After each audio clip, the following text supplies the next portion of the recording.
exemple les carrières de Mopati. En parlant des impacts, nous à Bakel, on n'a jamais connu d'impact positif concernant cette carrière. Ce que nous connaissons, ce sont les impacts négatifs. Il l'a dit dans son exposé, il dit qu'il a fait 2 visites, une visite inopinée, ce qui lui a permis de constater qu'il y a des villages qui sont exposés.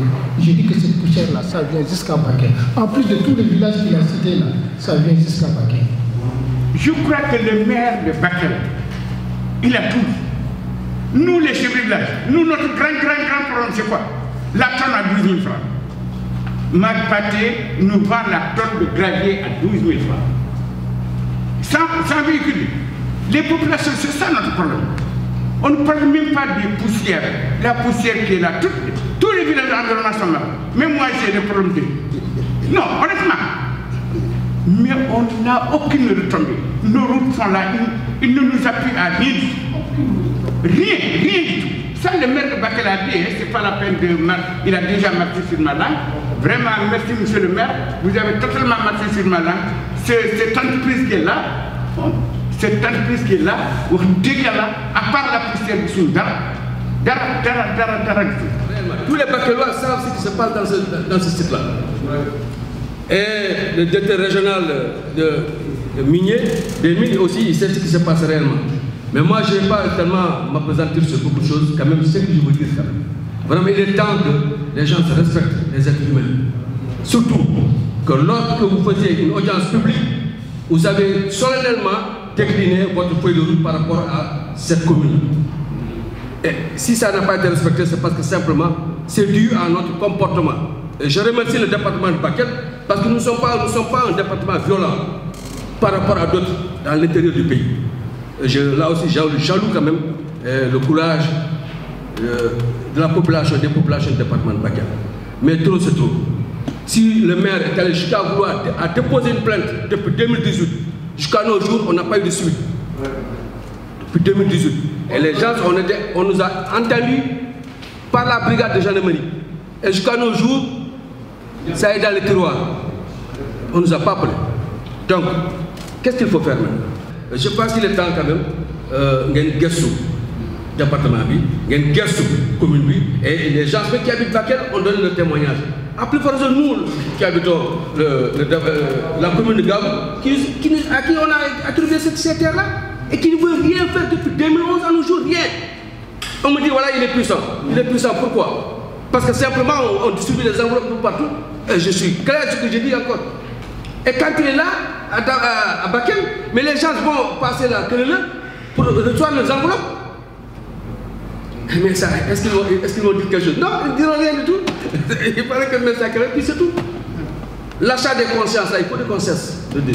L'arrêté dit bien 500 hectares. Lui, il prétend avoir 1000 hectares. Et voilà le document qui dit 500 hectares. Et une fois, j'ai vu le responsable, il me dit de 1000 hectares. J'ai dit quel 1000 hectares? Donc peut-être vous êtes passé outre pour avoir ces 1000 hectares-là. Mais ce qui a été décidé au conseil rural, c'est 500 hectares. Et je suis allé avec la gendarmerie pour faire le constat sur les lieux. Nous sommes allés jusqu'à la dernière borne où ils ont implanté. Or que c'est simplement, on dit bien, à l'ouest du Carrefour, du village de Carrefour. Donc c'est de l'autre côté, ça n'a même pas. Ils sont implantés, la dernière borne se trouve juste vers l'aérodrome. Quelle honte! C'est parce qu'avec la complicité des gens, il est parvenu à faire ça. Et tout ça, c'est à cause des miettes, des demandes. Je suis désolé aussi pour ça. Mais ce sont des maths. Am na foy tollu so sonné béy su sonné des maths. Donc nous sommes arrivés à ce stade-là où vraiment il faudrait qu'il fasse quelque chose. Je loue aussi le gouverneur de Tamba. J'ai demandé une audience, il m'a accordé. Et je suis allé devant lui dans son bureau. Je suis parti avec 2 témoins, des conseillers. Et nous avons expliqué à Z. C'est là où il a pris 2 mesures salutaires d'ailleurs. Parce qu'en ce moment, il y a tout de gars.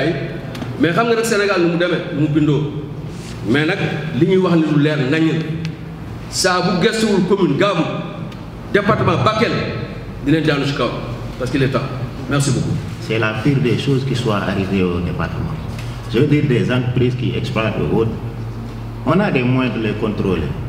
on a des moyens de les réprimer et nous avons des moyens de traçabilité pour quand même faire quelconque action contre eux s'ils ne sont pas en phase avec les textes et autres.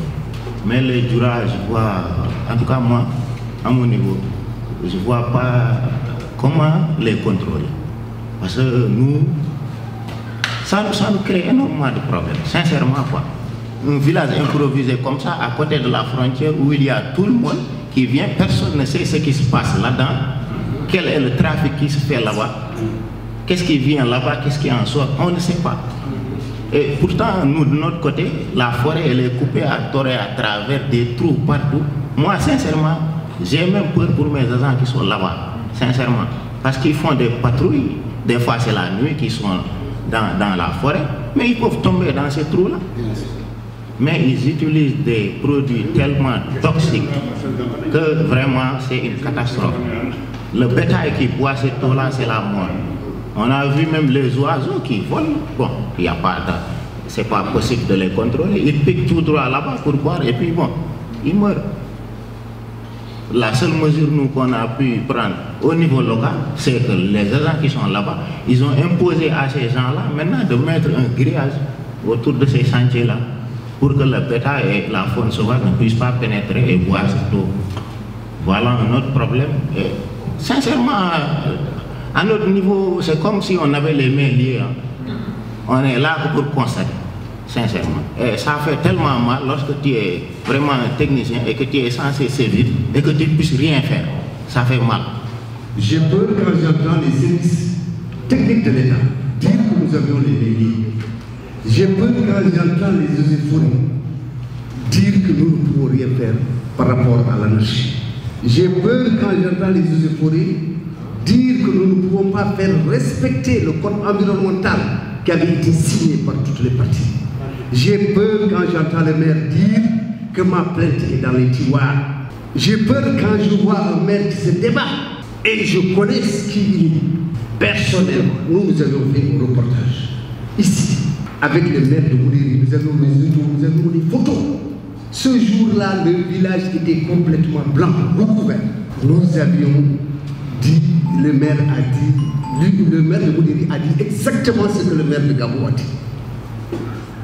Qu'il ne peut absolument rien contre la puissance de l'entreprise. Alors, ma question s'adresse à M. Est-ce que l'entreprise est plus puissante que l'État du Sénégal, qui doit faire respecter les conventions qui sont signées par l'entreprise?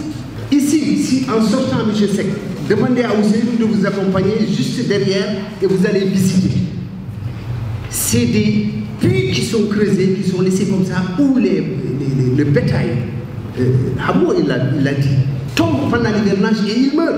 Alors que dans le code environnemental, il devrait, après avoir creusé, niveler.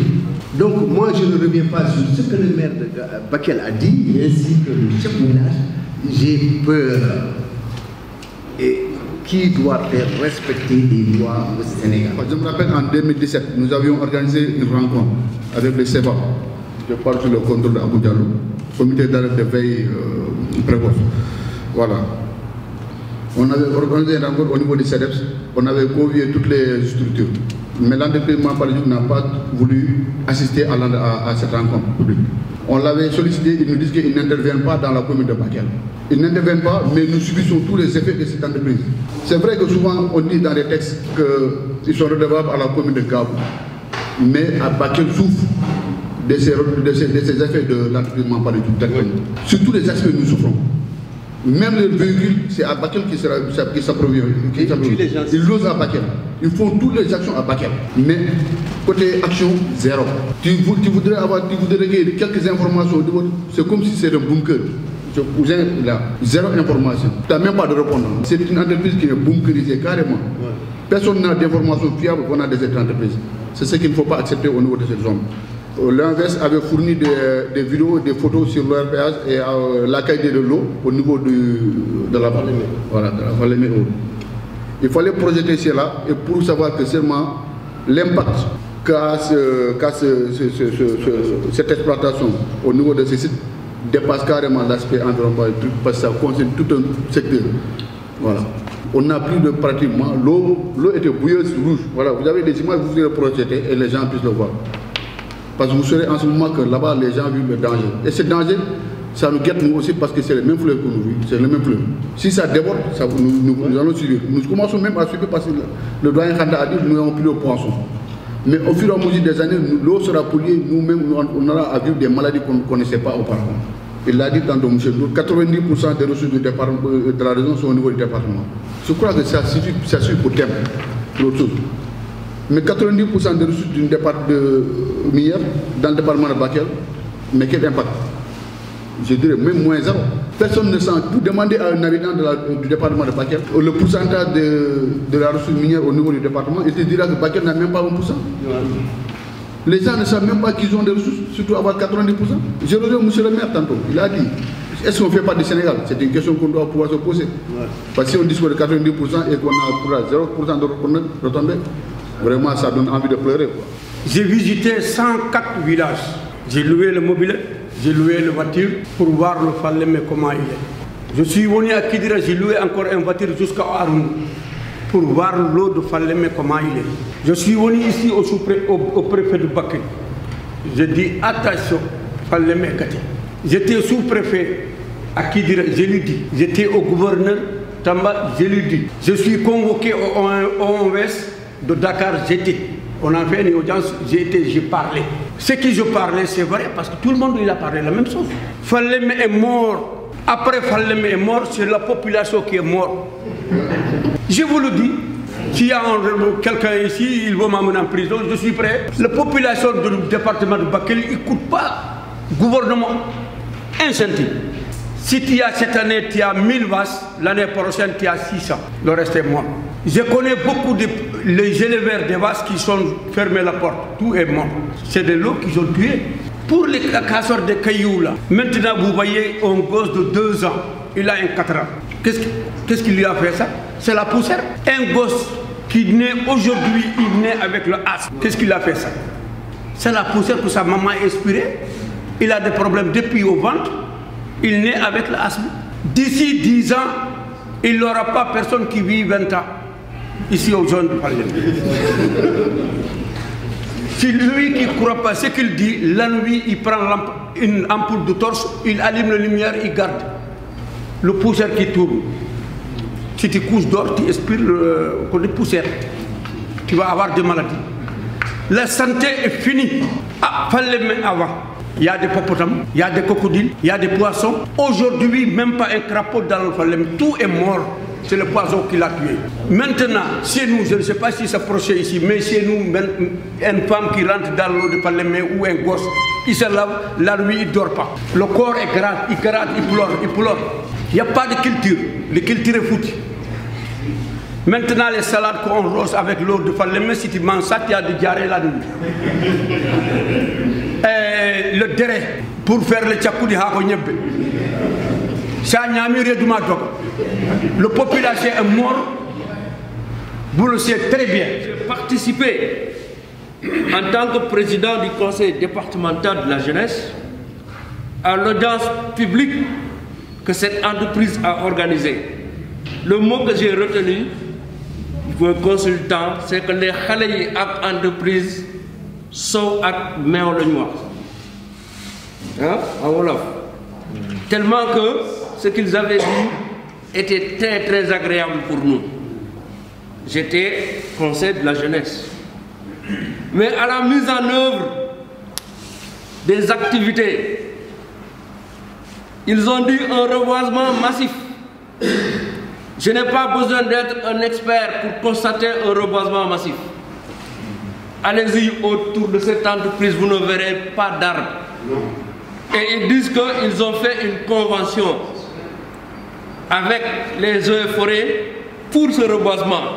Nous, sur le terrain, on ne l'a pas vu. Ils avaient dit en son temps que des emplois seront créés. Nous n'avons pas vu. Ils ont dit qu'une sensibilisation sera faite.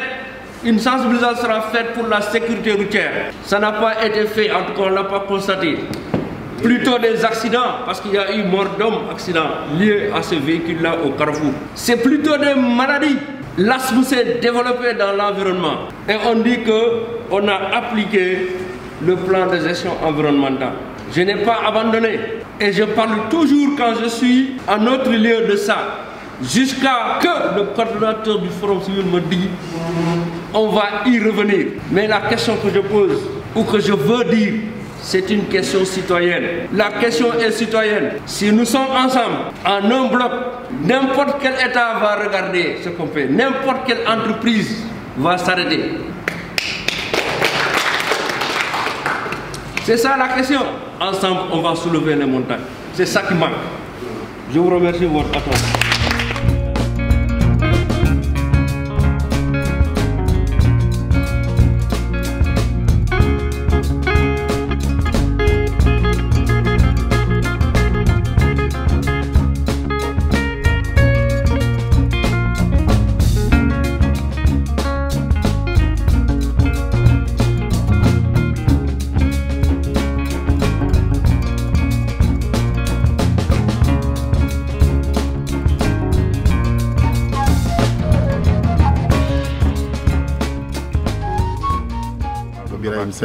Coordinateur général du Forum civil. Alors, ce que nous avons déjà compris, c'est que Bakel est la zone minière par excellence de la région de Tambacounda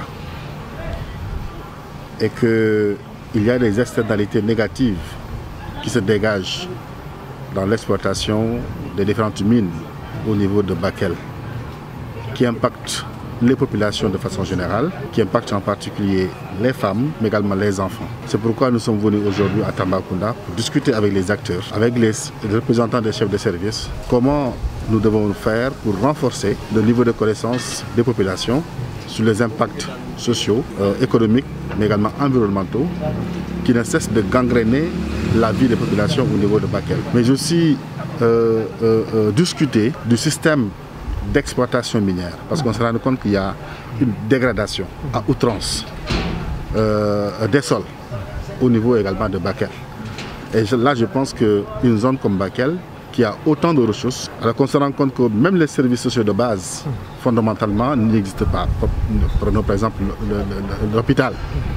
On nous dit que l'hôpital le plus proche de Bakel, c'est celui de Ourossogui, que Bakel dispose que de centres de santé, ce qui est inadmissible. Nous voulons fondamentalement, en collaboration avec les autorités locales, que la donne soit changée, que les populations de Bakel puissent bénéficier des retombées financières, environnementales, économiques, sociales, des ressources, bien des mines qu'on est en train d'exploiter au niveau de la zone. Aujourd'hui, on nous dit que les ressources naturelles appartiennent au peuple. L'argent qui tombe dans les caisses de trésor, personne n'origine. Autrement dit, tous les Sénégalais sont égaux devant les ressources financières découlant de l'exploitation des ressources minières. Mais en particulier, les zones qui subissent maintenant, quel est le sort qui sera réservé aux zones qui subissent les contre-coups ou bien les externalités négatives de l'exploitation minière, surtout dans la zone de Tambacounda, dans la zone de Bakel. C'est pourquoi nous sommes venus aujourd'hui discuter avec les acteurs, avec les représentants de l'État, avec les représentants des chefs de services régionaux, pour voir comment y remédier. Parce que quand même, la situation est quand même assez déplorable, vu le système d'exploitation qu'effectuent les entreprises qui sont là, que ce soit Mapate Djouk, que ce soit les Indiens, que ce soit Ariski, les autres entreprises qui sont là. Il faudrait impérativement qu'ils apprennent à respecter l'environnement. Maintenant, l'État également doit revoir son système d'exploitation. Parce que le système d'exploitation qu'ils sont en train de faire, c'est uniquement l'extractif. Alors que la valorisation devrait être l'alternative pour permettre aux populations et l'État de bénéficier de l'exploitation des mines. Fondamentalement, nous allons évaluer. Les populations vont exprimer leur opinion par rapport à l'exploitation, par rapport aux entreprises, par rapport également au comportement des autorités. Toutes ces recommandations feront l'objet d'une évaluation et seront transmises fondamentalement à qui de droit. Parce qu'on ne peut pas accepter que d'autres entreprises qui viennent ailleurs exploitent des ressources qui sont sous leurs pieds et qu'eux, ils n'arrivent pas à en bénéficier. Maintenant, comment faire aujourd'hui pour les encadrer, pour qu'ils puissent bénéficier objectivement et de la façon la plus acceptable possible de l'exploitation également des ressources qui existent sous le pied. Donc c'est là où se trouve la question fondamentale. Comment les encadrer? Comment les permettre de pouvoir bénéficier fondamentalement des ressources qui sortent de ces terres? Moi c'est Mokhtar Ba. J'habite Kidira, précisément dans la zone Falémé. Et je suis le secrétaire général du comité de veille et d'alerte qui lutte contre l'orpaillage sauvage qui sévit aujourd'hui dans la Falémé. Aujourd'hui, la Falémé est à l'état, comment dire, dans un piteux état, lamentable. Les eaux sont carrément polluées. Il est difficile en fait même de s'y laver, de s'y baigner. C'est un impact vraiment, un impact désastreux que nous sommes en train de subir. En fait, l'eau est carrément polluée du fait de l'orpaillage qui s'y mène, les produits chimiques qui s'y déversent. L'agriculture aujourd'hui nourrit difficilement son homme. Les pêcheurs sont au chômage. Effectivement, aussi les éleveurs, tout le bétail est en train de mourir. Donc la Falémé vit aujourd'hui une situation désastreuse. Nous nous sommes organisés en comité de veille pour lutter contre cet aspect-là. Et par rapport à cela, en fait, cette journée d'aujourd'hui nous est très utile. Parce que ça nous a permis, avec le directeur régional des mines qui est là, qui fait un exposé sur la situation minérale au Sénégal et surtout dans le département de Bakel, nous a permis de connaître la situation et aussi de pouvoir entreprendre quelque chose. C'est vrai que nous sommes organisés, nous avons mené des actions jusqu'au plus haut sommet de l'État et même avec nos voisins maliens aussi, nous nous sommes alliés avec eux pour lutter contre ce fléau-là qui commence à donner des résultats. Parce que le haut commissaire de l'OMVS nous avait reçus, il est de tout cœur avec nous. Les autorités aussi administratives et politiques du Sénégal, par les différents ministères, que nous avons contacté, le gouverneur de la région, en fait, sont de tout cœur avec nous.